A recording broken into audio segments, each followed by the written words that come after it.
นี้ก็มีโอกาสได้มาที่ระยองเลยนะครับก็จะมาดูบ้านที่พี่เก่งออกแบบนะครับซึ่งบ้านหลังนี้เนี่ยเพิ่งได้รางวัล10บ้านน่าอยู่ประจำปี2567นะครับจากบ้านนักสวนฮะเดี๋ยวเริ่มต้นด้วยการให้พี่เก่งเนี่ยเล่าให้ฟังถึงบริบทที่ดินแล้วก็แบ็กกราวด์ก่อนนะฮะว่าทำไมเจ้าของเขาถึงมาเลือกที่ดินตรงนี้ที่แบบโหเปิดเห็นวิวเขาต้นไม้สวยงามเลยฮะก็คือเจ้าของบ้านเนี่ยก็อยู่ที่ระยองพักใหญ่แล้วครับคือเ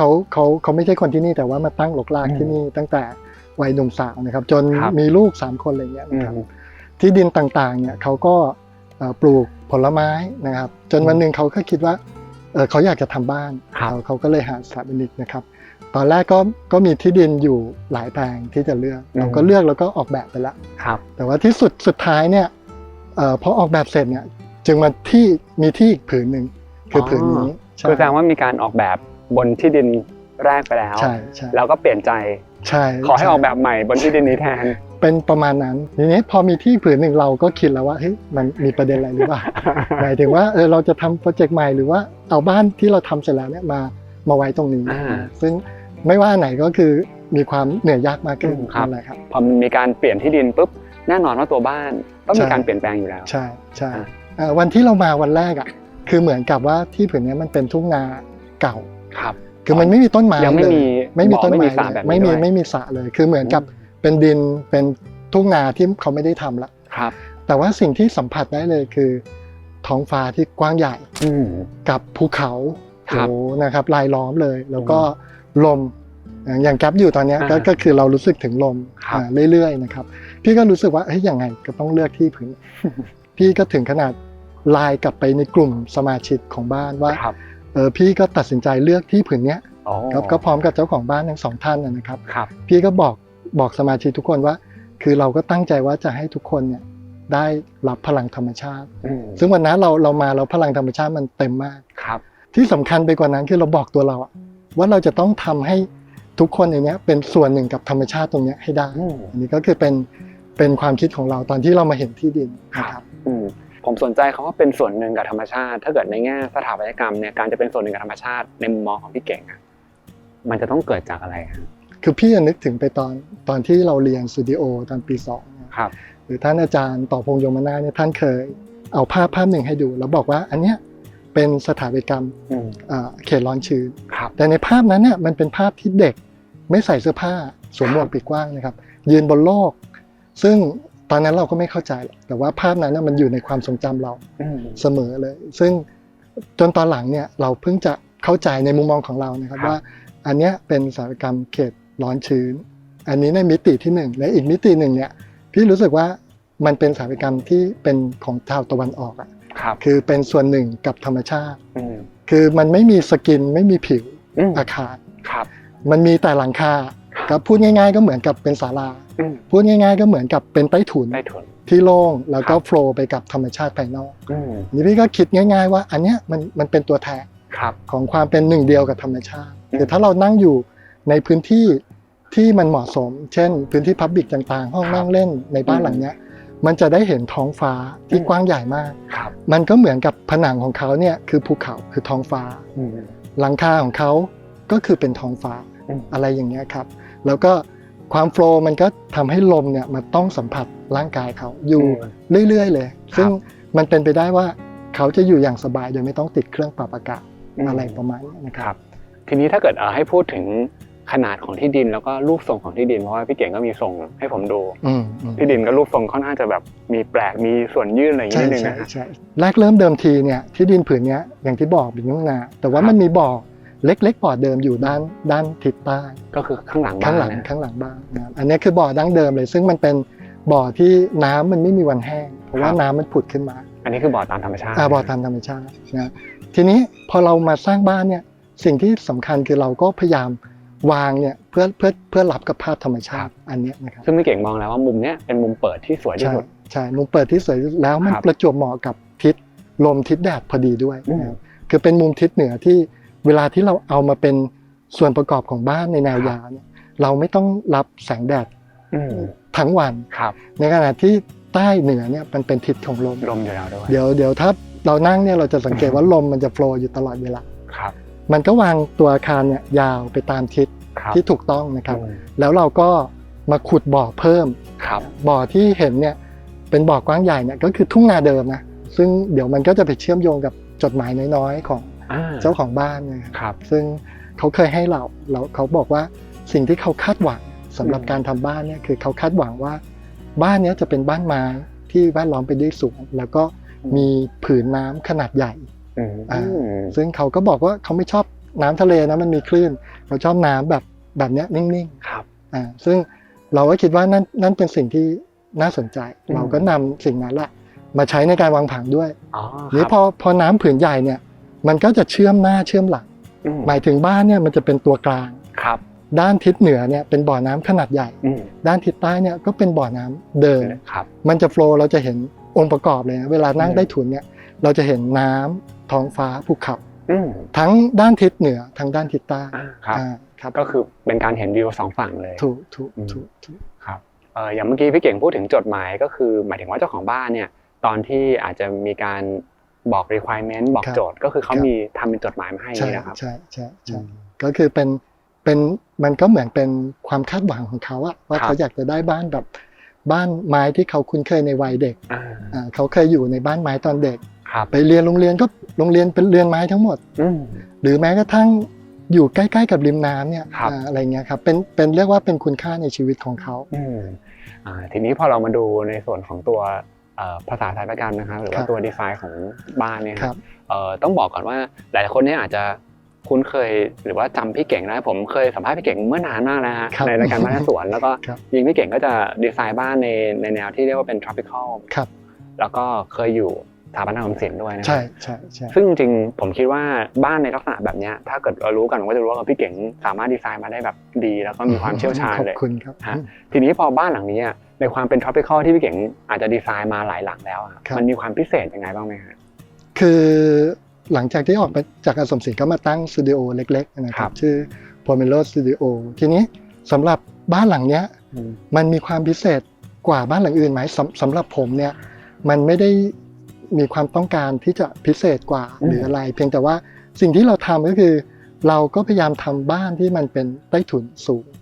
หรือแพทเทิร์นในการจัดการเนี่ยเราก็นำเรียกว่าเอาเรือนแถวเนี้ยนะเช่นเรือนแถวระยองแถวจันทร์ซึ่งมันเป็นตึกแถวอะแล้วมันก็จะเป็นบานเฟียมเปิดโล่งได้นะอันนั้นก็คือใช่ของอาคารแถวนี้มาด้วยใช่ก็ดึงให้มันเชื่อมโยงในบริบทแถวๆนี้นะครับแล้วก็สิ่งที่ทำอีกอย่างคือพอยกใต้ถุนเนี่ยเราจะยกใต้ถุนสูงกว่าปกติเพื่อให้องค์ประกอบเวลาเรานั่งเนี่ยเห็นท้องฟ้าผืนกว้างขึ้นเราก็เห็นภูเขาเป็นส่วนหนึ่งของท้องฟ้าหรือถ้าเกิดว่าใต้ถุนเตี้ยเนี่ยภูเขามันกับท้องฟ้ามันจะสัดส่วนมันจะใกล้เคียงกันมันจะไม่รู้สึกว่ามันเป็นส่วนหนึ่งส่วนอะไรเงี้ยมันอาจจะตัดตรงขอบของเพดานที่ภูเขาพอดีแล้วเห็นท้องฟ้าน้อยหน่อยอันนี้พี่เก่งพยายามให้เห็นเต็มๆเลยใช่ซึ่งในตัวบ้านอีกอย่างหนึ่งที่เห็นชัดๆก็คือการใช้ไม้อย่างที่บอกว่าเจ้าของบ้านเขามีคุณค่าในชีวิตในวัยเยาว์ว่าเขาอยู่ในเรือนไม้ก็ไม่ได้ใช้แบบโอเวอร์ทั้งหลังนะครับชั้นล่างก็เป็นปูนซึ่งจะได้ไม่ต้องดูแลเยอะเกินไปแล้วก็ผสมผสานกันใช้อลูมิเนียมอะไรเงี้ยเราก็ทำให้มันดูสมัยใหม่นิดนึงไม่ให้มันเชยจนเกินไปนะครับจริงๆก็กำลังจะบอกพี่เก๋กันว่าบ้านหลังนี้ผมก็รู้สึกมันมีความสมัยใหม่ไม่แน่ใจว่าเป็นเพราะตัวการตกเป็นชั้น2ไหมที่จะเป็นเห็นเป็นซี่บางๆเลยนะฮะหรืออย่างรูปแบบของหลังคาก็มีการแบบซ้อนด้วยนะฮะแล้วก็ตัวกระเบื้องหลังคาเองก็ไม่ได้เลือกเป็นลักษณะอย่างบางคนจะเลือกเป็นแบบพวกชิงเกิลรูฟอะไรอย่างเงี้ยอันนี้ก็ดูมันจะมีกลิ่นอายความสมัยใหม่เข้ามาด้วยใช่ก็ลักษณะของหลังคาที่มันมีซ้อนชั้นมันก็เกิดจากความคิดในเชิงการระบายอากาศระบายความร้อนของประเทศไทยมันมีความร้อนอยู่แล้วทีนี้ข้างบนถ้ามันเป็นพื้นที่พับลิกบางส่วนแล้วมันสามารถนั่งที่ลมโฟลว์แล้วความร้อนเนี่ยมันแผ่ออกข้างบนเลยไม่ต้องแผ่มาที่เรานั่งแล้วเราก็นั่งได้ลมมันก็น่าจะดีกว่านะครับประมาณนั้นแต่ว่าโดยภาพรวมของอาคารอย่างที่พี่เก่งบอกไปแล้วก็คือด้วยความที่ทิศมันเป็นเหนือใต้ก็จะเห็นว่าบ้านนี้ก็จะแผ่ออกตามแนวยาวเหมือนเป็นหน้ากว้างอย่างเงี้ยครับแล้วก็ทุกฟังก์ชันเนี่ยก็จะได้ลมที่โฟลว์หมดเลยใช่แล้วก็จะมี1ศาลาเล็กๆตรงนั้นด้วยนะฮะอันนั้นคือเป็นฟังก์ชันอะไรครับพี่เก่งก็อาจจะเล่าถึงเรื่องซีเควนซ์ในการเข้ามาในบ้านเลยก็ได้นะครับคือที่ดินผืนนี้มันประมาณ10 ไร่ทางเข้าเนี่ย มันจะเป็นที่ดินที่มันแคบๆยาวๆสิ่งที่เราทำก็คือมันก็คงจะเป็นส่วนที่เป็นซีเควนซ์ในการเปลี่ยนอารมณ์เข้ามาสู่ตัวบ้านด้วยการปลูกต้นไม้เป็นเหมือนอุโมงค์ต้นไม้เลยแต่ว่าเนี่ยมันเพิ่งปลูกกันมันก็อาจจะยังไม่โตนักนะครับแต่ว่ามันก็เห็นเขาลางพอเปลี่ยนอารมณ์นะแล้วก็ประมาณ100 ถึง 150 เมตรแล้วก็ค่อยมาสู่ตัวบ้านเนี่ยมาจอดรถแล้วก็จะเข้ามาสู่ศาลาก่อนศาลาเนี่ยจริงๆมันก็จะเป็นจุดที่ใช้ในการพักผ่อนของเจ้าของบ้านหรือในการรับแขกที่แบบรับรวดเร็วอะรับมาแล้วก็ไม่ได้เข้าบ้านมาลึกมากก็รับแล้วก็ไปได้อะไรเงี้ยนะครับก็คือถ้าเราเห็นว่าทางเดินจากที่จอดรถเนี่ยมันจะมีทางที่ตรงเข้ามายังศาลาเลยก่อนที่จะแจกออกไปสู่ตัวบ้านหลักใช่ดังนั้นถ้าสมมติเป็นการรับแขกก็เซตตรงนี้เหมือนเป็นพื้นที่พับลิกได้เลยใช่ไหมใช่แขกไม่ต้องเดินผ่านข้างในบ้านเลยซึ่งก็แล้วแต่ว่าดีกรีความสนิทสนมจริงๆเราก็มอบของขวัญชิ้นพิเศษให้กับแขกคือจริงๆศาลาเนี่ยมันเป็นสิ่งที่มันเห็นวิวพาโนรามาที่สุดละรอบตัวไม่มีผนังเลยครับ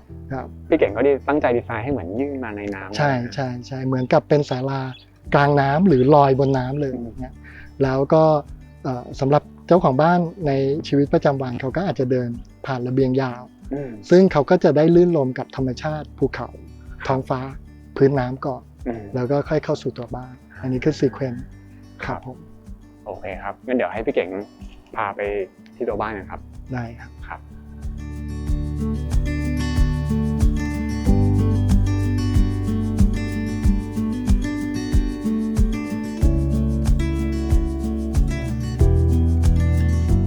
พอเดินเข้ามาบ้านแล้วแบบมันเห็นวิวสวยๆแบบเปิดกว้างจริงนะครับพี่ครับก็มันเหมือนเป็นซีเควนซ์ที่พี่บอกแก๊ปไว้คือเหมือนกับเดินเข้ามาละเราก็จะต้องเดินผ่านระเบียงเนี้ยเพื่อที่จะรับภาพธรรมชาติท้องฟ้าภูเขาแล้วก็ผืนน้ำที่มันเกิดขึ้นถ้าย้อนไปนิดนึงนะครับพอเราเดินจากที่จอดรถมาเนี่ยก็จะเจอศาลาก่อนนะครับซึ่งตรงนี้พี่เก่งบอกแล้วว่าเป็นพื้นที่ส่วนรับแขกอาจจะเป็นแขกที่ไม่ได้สนิทมากก็อยู่แค่ตรงนี้นะครับแล้วก็จะมีการเปลี่ยนสเต็ปขึ้นมา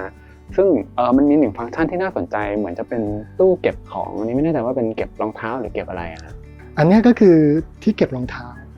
ซึ่งมันจะมีฟังก์ชันซึ่งอันนี้เจ้าของบ้านเขาคิดขึ้นมาก็คือมันสามารถที่จะกดแล้วมันจะคลายล็อกพอคลายล็อกเนี่ยเราก็เปิดประตูแล้วก็เอารองเท้าไปเก็บอะไรเงี้ยครับจริงๆมันก็เป็นอะไรง่ายๆนะซึ่งอันนี้เจ้าของบ้านเขาคิดก็น่าสนใจครับเสร็จแล้วก็พอผ่านจากตู้เก็บรองเท้ามาก็จะเป็นตัวระเบียงที่คอริดอร์ยาวๆตรงนี้เลยนะครับซึ่งนี้จริงๆในงานดีไซน์เนี่ยผมคิดว่ามันก็เวิร์กมากๆตรงที่ว่าไม่ว่าเราจะกลับเข้ามาบ้านหรือเวลาเราจะเดินออกจากบ้านเนี่ยมันก็จะถูกเหมือนวางมาแล้วว่าให้เจ้าของบ้านได้เห็นวิวนี้ตลอดเลยใช่ก็การออกแบบมันก็อย่างเงี้ยครับมันคือเป็นความตั้งใจที่เรากำหนดรูทติ้งต่างๆได้ทีนี้พอเรามาลงดีเทลของฟังก์ชันบนชั้น1นิดนึงฮะจะเห็นว่าพี่เก่งได้ดีไซน์มาเป็นเหมือนห้อง3ห้องที่เรียงตามหน้ากระดานเลยนะครับอย่างห้องแรกตรงนี้ก็คือเป็นพื้นที่อเนกประสงค์คือณเวลานี้มันค่อนข้างอเนกประสงค์ก็จะมีเปียโนของลูกนะครับมีโต๊ะมีอะไรเงี้ยรองรับแล้วพี่เก่งก็จะดีไซน์ให้มีบานเฟียมทั้งด้านหน้าแล้วก็ด้านหลังเลยใช่สามารถจะเปิดโฟลว์เพื่อให้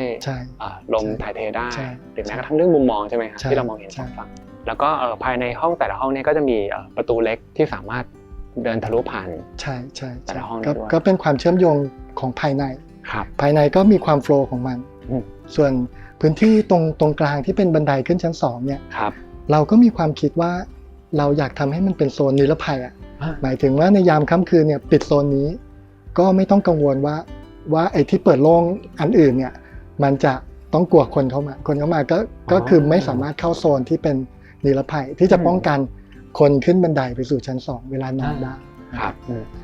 ในความเป็นโซนนิรภัยในอย่างหนึ่งที่สังเกตได้ก็คือบานเฟียมของห้องตรงกลางเนี่ยมันจะค่อนข้างทึบกว่านะคือพี่เก่งจะทำเป็นทึบด้านล่างแล้วก็ด้านบนเป็นกระจกแต่ก็จะมีลักษณะเหมือนเป็นเหล็กดัดใช่ไหมครับใช่ก็ป้องกันมันจะแตกต่างจากช่องอื่นตอนแรกพี่มีความตั้งใจว่าจะให้มันโล่งๆเลยโล่งหมดเลยแต่ว่าพอเจ้าของฟังว่ามันเป็นโซนนิรภัยเนี่ยเขาก็มองว่ามันให้มันป้องกันไปเลยดีกว่าไหมอะไรเงี้ยนะครับส่วนตรงกลางก็จะเป็นโถงบันไดขึ้นอยู่ชั้น2นะครับแล้วก็จะมีส่วนห้องเซอร์วิสด้วยใช่ไหมครับใช่ครับคือด้านหลังเนี่ยมันจะเป็นส่วนเซอร์วิสมันจะมีทั้งส่วนที่เป็นห้องน้ำส่วนซักรีดแล้วก็ณปัจจุบันเนี่ยเป็นพื้นที่ที่อยู่ของหมา4ตัวนะครับซึ่ง ในความเป็นพื้นที่โล่งเนี่ยหมา4ตัวเนี่ยก็คอยอารักขาบ้านหลังนี้ นะครับซึ่งผมเชื่อว่าปลอดภัยแน่นอน มีทั้งโซนนิรภัยมีทั้งสัตว์เลี้ยงที่คอยดูแลครับ ครับผมเดี๋ยวจะให้พี่เก่งพาไปดูอีกส่วนหนึ่งนะครับก็คือห้องสุดท้ายครับ ครับ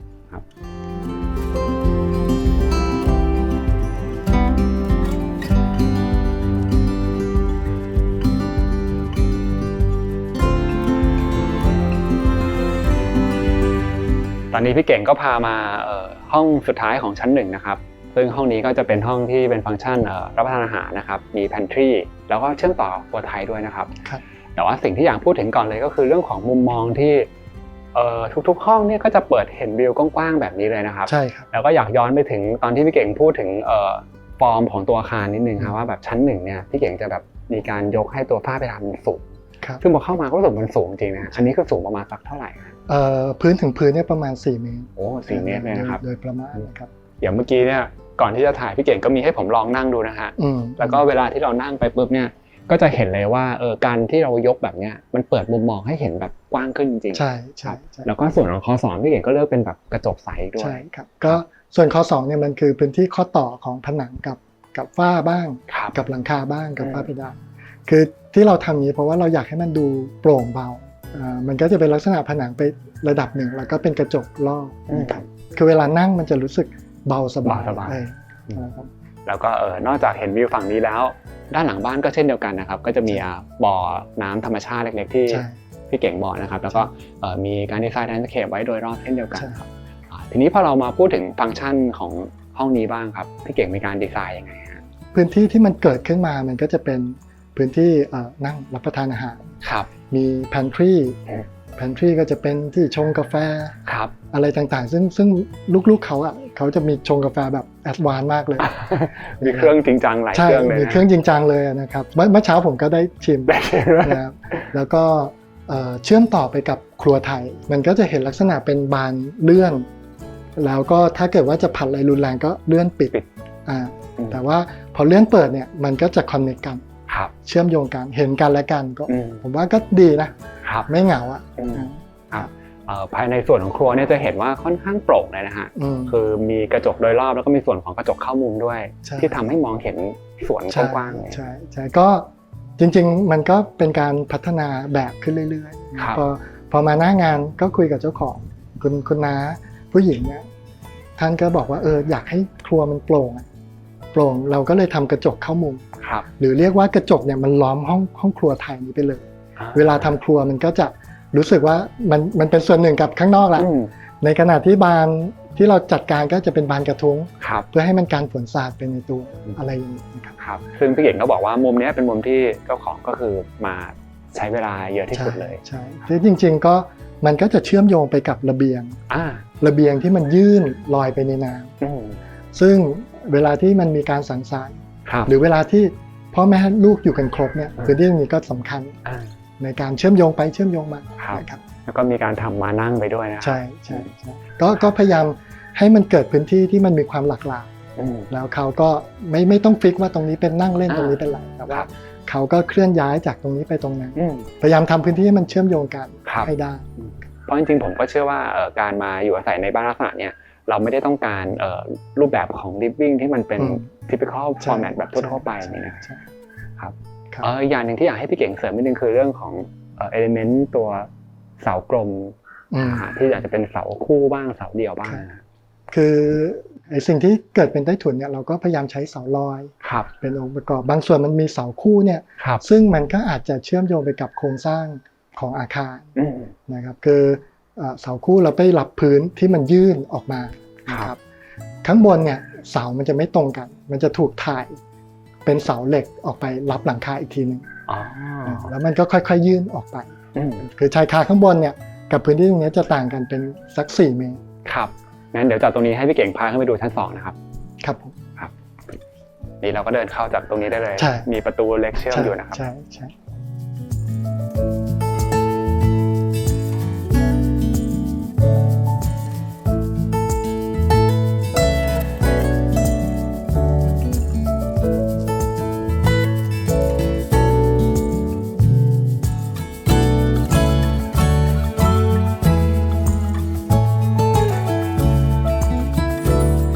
ก็ขึ้นมาบนชั้น2แล้วนะครับ ครับ อย่างที่มีบอกไปตอนอยู่ชั้น1ว่าฟังก์ชันเนี่ยก็จะแบ่งออกเป็น3ห้องนะครับซึ่งตอนนี้โถงบันไดมันจะอยู่ตรงส่วนกลางบนชั้น2นี่ก็ยังคงแบ่งลักษณะนี้ไหมครับพี่เก่งก็เป็นลักษณะเดียวกันคือมันก็จะแบ่ง3ช่วงเหมือนกันครับพอเราเดินขึ้นบันไดมาปุ๊บเนี่ยเราจะเดินผ่านห้องพระก่อนอยู่ตรงกลางแล้วก็ได้วิวธรรมชาติแบบเต็มที่ใจก็เหมือนกับบังคับให้เป็นกุศลตลอดเวลาเพราะเขาต้องเดินผ่านห้องพระตลอดเวลาแล้วจริงๆในตอนหลังในห้องพระเนี่ยเจ้าของบ้านก็มาใช้สวดมนต์ทุกวันนี้ด้านนอกห้องพระเนี่ยมันจะเป็นระเบียงยาวนิดนึงถ้าเราเห็นภายนอกบ้านเนี่ยเราจะรู้สึกว่าทำไมตรงนี้มันต้องยาวคือเราเตรียมไว้เป็นที่เดินจงกรมของเจ้าของบ้านเท้าความอย่างนี้ว่าคือเจ้าของบ้านเนี่ยเขาไปปฏิบัติธรรมทุกปีแบบเข้มข้นนะครับเราก็พยายามทำในทิศทางตามหลักปฏิบัตินะทิศตะวันออกตะวันตกแล้วก็เดินจำนวน9เนี่ยให้เดินจงกรมแล้วเหมาะสมประมาณนั้นครับแล้วก็พอขึ้นมาชั้น2เนี่ยก่อนจะไล่ถึงฟังก์ชันส่วนอื่นเนี่ยอยากให้พี่เก่งพูดถึงสเปซนึงเพราะว่าจริงๆฝ้าเองก็ค่อนข้างจะสูงโปร่งทีเดียวเลยนะครับเรามาจากสัดส่วนข้างล่างแล้วนะครับข้างล่างเรายกสูงข้างบนเนี่ยพี่ก็คิดสัดส่วนให้มันเชื่อมโยงกันให้มันแมทกันระหว่างข้างล่างกับข้างบนนะครับนี่ฝ้าเพดานไม้เนี่ยก็จะเป็นความต้องการของเจ้าของบ้านเหมือนกันนะเขาชอบความเป็นไม้เวลาเขาเดินขึ้นมาเขาก็อยากเห็นเนี่ยฟีลลิ่งที่มันเป็นไม้โอบล้อมตัวเขาอย่างพวกโครงสร้างตรงนี้ก็คือเราก็โชว์ให้เห็นโครงสร้างหมดเลยใช่ครับคือถ้าเห็นภายนอกเนี่ยหลังคามันจะเป็นหลังคาซ้อนชั้นเพื่อการระบายอากาศที่เราเห็นโครงสร้างมีความซับซ้อนเนี่ยเนื่องจากว่าเป็นโครงสร้างสำหรับให้มันเกิดหลังคาซ้อนถ้าเป็นหลังคาแบบไม่ซ้อนมันก็อาจจะไม่จำเป็นต้องมีเส้นคาดแบบนี้ครับแต่ก็จะเห็นว่าในส่วนของผนังที่ทึบเนี่ยพี่เก่งก็คือจะทำทึบแค่ส่วนหนึ่งใช่แล้วที่เหลือก็จะโปร่งเพื่อให้มันดูโฟล์เชื่อมต่อกันได้ครับใช่แล้วก็บริเวณส่วนกลางตรงนี้เนี่ยก็จะมีแพนทรีด้วยใช่ก็จริงๆคือชั้นบนก็จะมีส่วนล้างมือมีตู้เย็นเล็กๆของเขาเกิดสมมติตอนกลางคืนที่บอกว่าเราปิดตรงนี้เป็นนิรภัยอยู่แล้วก็หยิบของกินอะไรตรงนี้สามารถวางตู้เย็นได้ใช่ครับโอเคเดี๋ยวให้พี่เก่งพาไปดูปีกฝั่งนึงก่อนนะครับ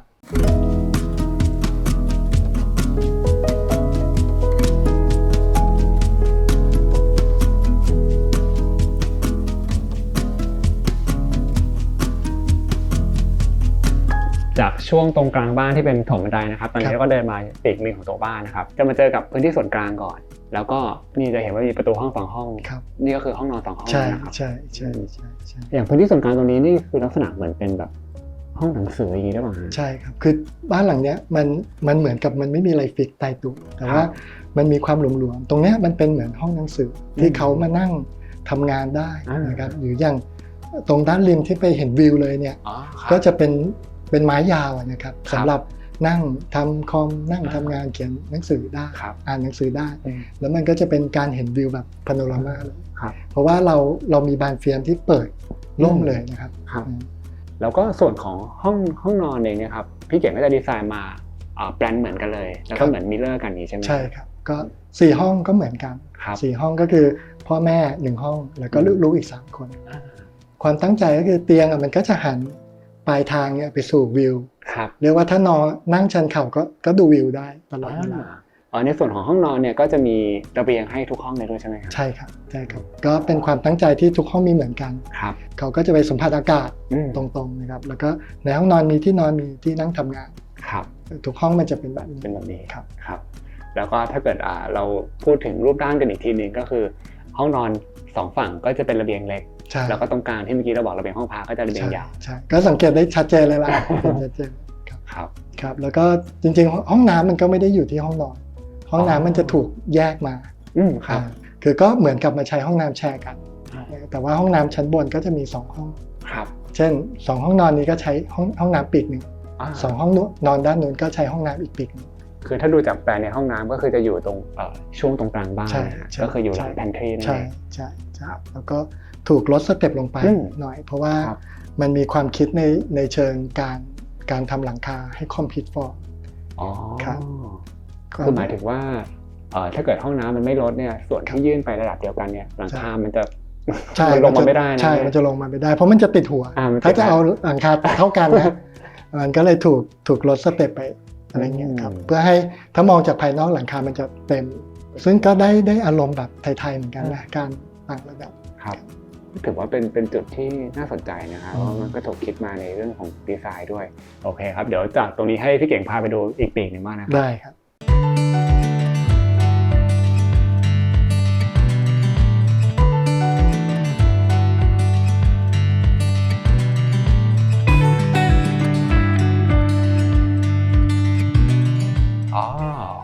ก็จะมีความเหมือนกันนะฮะอย่างที่บอกว่ามันสมมาตรกันนะครับ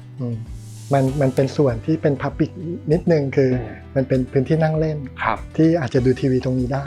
เหมือนจะเป็น Family Area อย่างนี้ก็ได้นะใช่โอเคงั้นเดี๋ยวให้พี่เก่งพาไปดูห้องน้ำครับตรงนี้นะครับ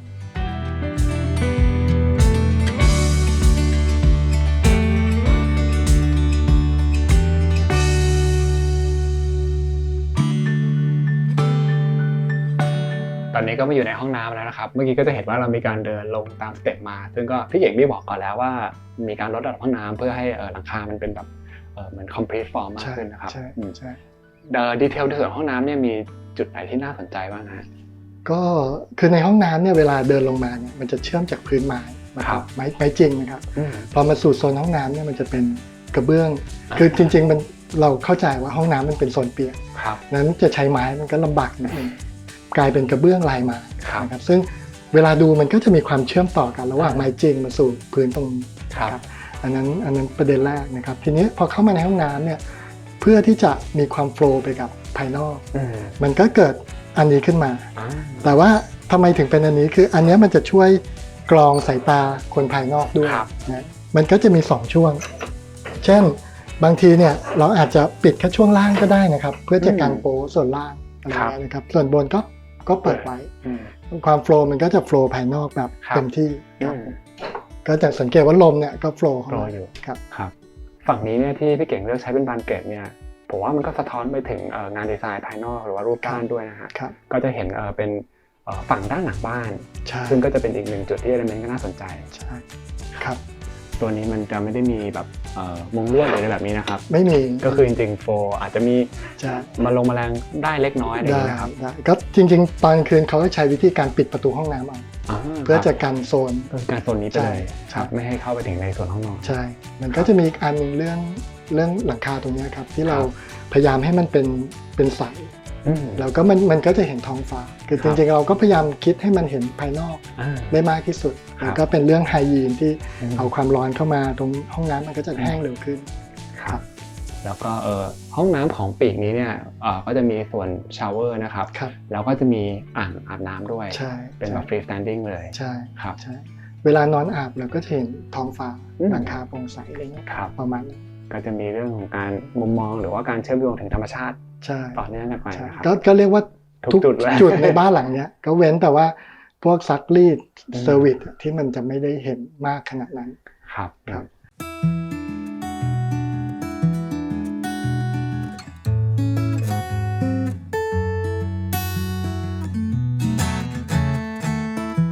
ตอนนี้ก็มาอยู่กับเจ้าของบ้านนะครับคุณนานิพาแล้วก็คุณน้าสุรพลนะครับ